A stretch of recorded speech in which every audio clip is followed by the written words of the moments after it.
तो गाइस ये 5 मार्क्स का एक बेहतरीन क्वेश्चन है और इसमें आपको काफ़ी दिमाग लगाना पड़ेगा। नहीं लगाना है तो रहने दीजिए वीडियो को, अदरवाइज सीखना है और एनालिसिस आपको करने आनी चाहिए इस लेवल की, तो आप बने रहिए।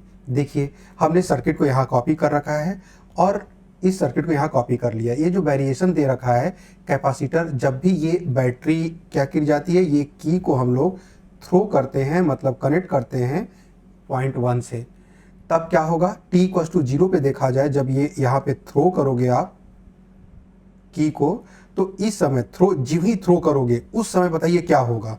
उस समय जो यहाँ का पोटेंशियल है, लोअर एंड का जो पोटेंशियल है बैटरी के, वो 0 हमने एज्यूम कर लिया, तो ये भी 0 होगा, ये भी 0 होगा। जो हायर पोटेंशियल है वो हमने E मान लिया, यहाँ E है, इस समय यहाँ भी E होगा। अब चूंकि t इक्वल्स टू 0 पर कोई भी कैपेसिटर पे चार्ज नहीं है, कैपेसिटर पे कोई भी चार्ज नहीं है, तो यहाँ भी पोटेंशियल क्या हो जाएगा, इस प्लेट का पोटेंशियल 0 हो जाएगा। क्यों? जो पोटेंशियल होता है v q बाई c होता है। अगर q t इक्वल्स टू 0 पे आपका चार्ज कैपेसिटर के प्लेट पे 0 होगा, इसका मतलब पोटेंशियल भी 0 होगा।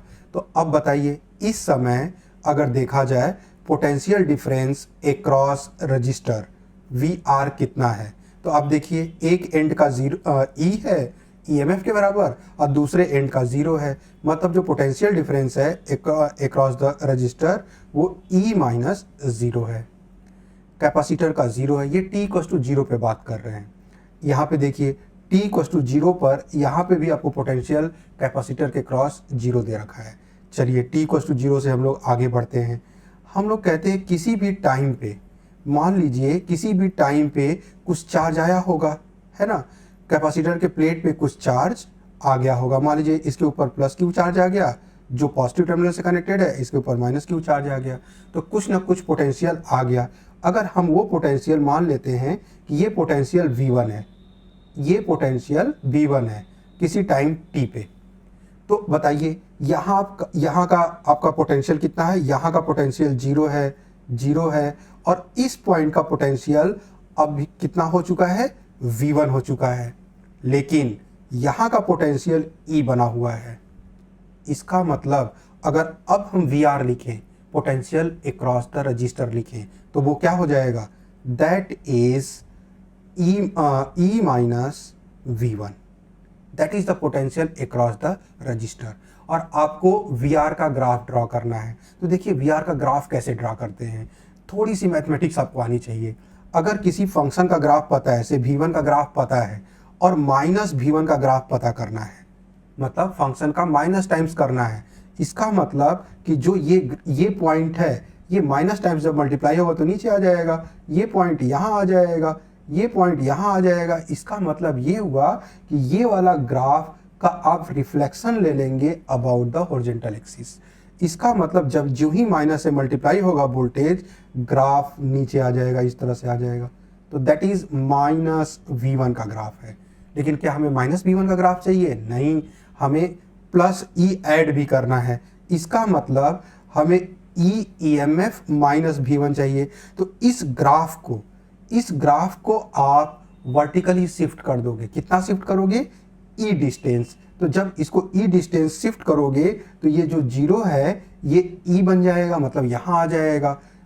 इसका मतलब इस ग्राफ को जब आप ऊपर ले जाओगे तो दिस ग्राफ लाइक दिस, ये यहाँ आ जाएगा।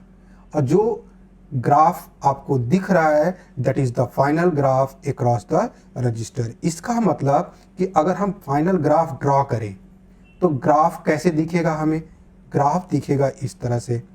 ये हो गया आपका वर्टिकल एक्सिस जिस पे वोल्टेज ड्रॉप किया जा रहा है, और यहाँ पे हो गया टाइम, यहाँ पे हो गया वोल्टेज अक्रॉस द रजिस्टर, और ग्राफ स्टार्ट होगा EMF E से स्टार्ट होगा, और इस तरह से एसिम्प्टोटिक बिहेवियर होगा। किसको अप्रोच करेगा? टाइम को टच करने की अप्रोच करेगा, लेकिन टच नहीं कर पाएगा। ग्राफ ट्रांसफॉर्मेशन, 2 ट्रांसफॉर्मेशन हमने यूज़ किए कि किसी फंक्शन में जब माइनस टाइम से मल्टीप्लाई करते हैं तब ग्राफ कैसे ट्रांसफॉर्म होता है, ग्राफ में कुछ जब फंक्शन में कुछ ऐड किया जाता है तब ग्राफ कैसे ट्रांसफॉर्म होता है, ग्राफ वर्टिकल डायरेक्शन में शिफ्ट होता है, प्लस है तो ऊपर जाएगा, माइनस है तो नीचे आएगा। इन दोनों ट्रांसफॉर्मेशन का यूज़ करके हमने सेम ग्राफ को ट्रांसफॉर्म कर लिया और हमें मिल गया रजिस्टर के क्रॉस जो वोल्टेज का वेरिएशन है। ना ए आपको समझ में आ गया होगा। ना बी की बात करते हैं, अब ये सारा हटाते हैं। तो जो बी पूछा गया है एट टाइम टी, अब टी क्या दे रखा है आपको, टी एक ऐसा टाइम है जिस समय वोल्टेज क्या हो गया है, टी ऐसा टाइम है जिस समय वोल्टेज लगभग ईएमएफ के बराबर हो गया है ना। ईएमएफ के बराबर होने का मतलब कि कैपेसिटर के क्रॉस जो वोल्टेज है, जो भी कैपेसिटर के क्रॉस वोल्टेज है वो ईएमएफ के बराबर हो चुका है। इसका मतलब कि अगर हम लोग बात करें यहाँ का वोल्टेज V1 जो है वो E हो चुका है, और V1 अगर E हो चुका है तो VR क्या हो जाएगा, VR हो जाएगा E माइनस E। इसके एक टर्मिनल का पोटेंशियल भी E है और दूसरे टर्मिनल का भी पोटेंशियल E है। तो जो पोटेंशियल डिफरेंस हुआ, VR क्या डिनोट करता है, पोटेंशियल डिफरेंस को, वो क्या हो जाएगा, 0 हो जाएगा। पूछा क्या है, current across the current in the circuit. अब करंट कैसे निकलता है, करंट होता है जब भी करंट आप निकालते हो, करंट I इक्वल्स टू हो जाएगा what ever the potential difference across the register upon divided by register की वैल्यू। लेकिन VR तो 0 हो चुका है अपॉन R, तो करंट क्या हो गया, 0 हो गया at time capital T। I think B वाला भी समझ में आ गया होगा कि करंट 0 होगा। हमें इतने ही डिस्टेंस में करना है, इतनी ही दूरी में करना है, तो बार बार हम मिटाते रहेंगे। आप वीडियो बैक करके आप नोट कर सकते हो अगर सोल्यूशन नोट करना है तो। सी पार्ट देखिए, when the switch is moved at position 2। चलिए भाई, पोजीशन अब 1 से कैपेसिटर पूरी तरह से चार्ज हो गया है, और जब चार्ज हो गया है उस समय क्या क्या है वो सारा डेटा नोट कर लेते हैं। तो हमने मान लिया कि इसके ऊपर कैपिटल Q चार्ज आ गया, इसके ऊपर माइनस कैपिटल Q चार्ज आ गया। यहाँ का पोटेंशियल किसके बराबर हो गया है, बैटरी अपने ईएमएफ के बराबर कर चुकी होगी, तभी नेक्स्ट चार्ज या नेक्स्ट एनर्जी वो सेंड नहीं कर रही है। यहाँ का पोटेंशियल E हो चुका है, यहाँ का पोटेंशियल, इस वाले तरफ का पोटेंशियल 0 है, क्योंकि लोअर एंड का जो टर्मिनल बैटरी के टर्मिनल का पोटेंशियल है वो 0 है, ऐसा एज्यूम कर लिया हम लोगों ने। यहाँ का पोटेंशियल जब आप फुली चार्ज है, यहाँ का E हो चुका था, इसका मतलब there is no potential difference across the resistor, but there is a potential difference across the capacitor. वो कितना है, E माइनस 0 मतलब E है ना। इस सिचुएशन में जब भी आप इस स्विच को थ्रो करेंगे यहाँ पे क्या होगा, अब जब यहां थ्रो करेंगे तो ये एक सोर्स की तरह काम करेगा, एनर्जी सोर्स की तरह काम करेगा।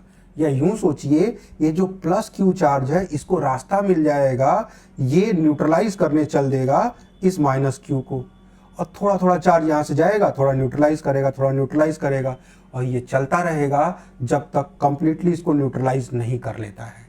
अब बताओ, न्यूट्रलाइज करने में तो अपने पूरा खत्म हो जाएगा, क्योंकि प्लस Q जब इधर आएगा पूरा तभी तो माइनस Q 0 होगा, तब तक चार्ज फ्लो करता रहेगा। चलिए इन बिटवीन हम लोग बात कर लेते हैं कि मान लिया हमने कि इसे कुछ Q चार्ज फ्लो कर चुका था। जब Q चार्ज फ्लो कर चुका था तो इसके ऊपर क्या हो गया होगा, Q चार्ज तो यहाँ से जा चुका है, और Q चार्ज जब यहाँ से आएगा तो यहाँ प्लस Q हो जाएगा। इसका मतलब जब Q चार्ज फ्लो कर चुका है उस समय पोटेंशियल डिफरेंस E तो रहेगा नहीं, तो पोटेंशियल डिफरेंस कितना हो गया across the capacitor, across the capacitor जो पोटेंशियल डिफरेंस हो गया, charge on the positive plate of the capacitor divide by capacitance. तो चार्ज कितना बचा है, Q minus Q divide by capacitance. ये हो गया इस समय का चार्ज, और इसको अगर लिखा जाए तो that is Q by C minus Q by C, small Q by C। और ये जो कैपिटल Q बाई C था यही तो EMF था, E minus Q by C हो गया, ये VC हो गया कैपेसिटर के क्रॉस आपका पोटेंशियल डिफरेंस। अच्छा, अगर ये वेरिएशन प्लॉट करना चाहें तो हम प्लॉट कर सकते हैं बड़े आराम से। कैसे, अगर हम चाहें VC किसका वैसे करना है, register the voltage across the register and capacitor. चलो पहले रजिस्टर कैपेसिटर का हम लोग डिस्कस कर लेते हैं।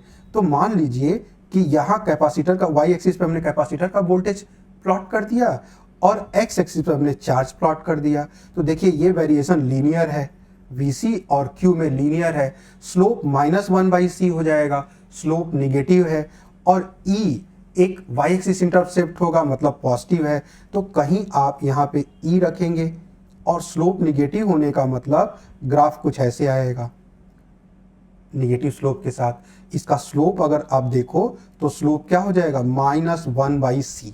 अब देखिए ये वोल्टेज कब जीरो हो जाएगा, जब Q की वैल्यू कैपिटल Q के इक्वल हो जाएगी। जब कैपिटल Q हो जाएगा यहाँ पे, सोचिए, तो ये भी Q/c, मतलब EMF E के बराबर हो जाएगा, तो E - E 0 हो जाएगा।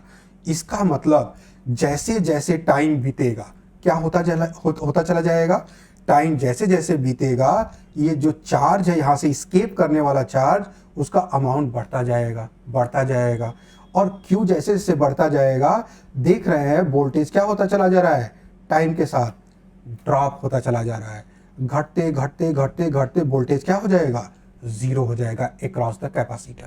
तो ये वेरिएशन आपको आइडिया लगा होगा कि कैपेसिटर के क्रॉस वोल्टेज 0 होने वाला है। नाउ अगर हम रजिस्टर के क्रॉस वोल्टेज देखें तो रजिस्टर के क्रॉस जो वोल्टेज है से VR, रजिस्टर के क्रॉस वोल्टेज, तो VR देखिए कितना है।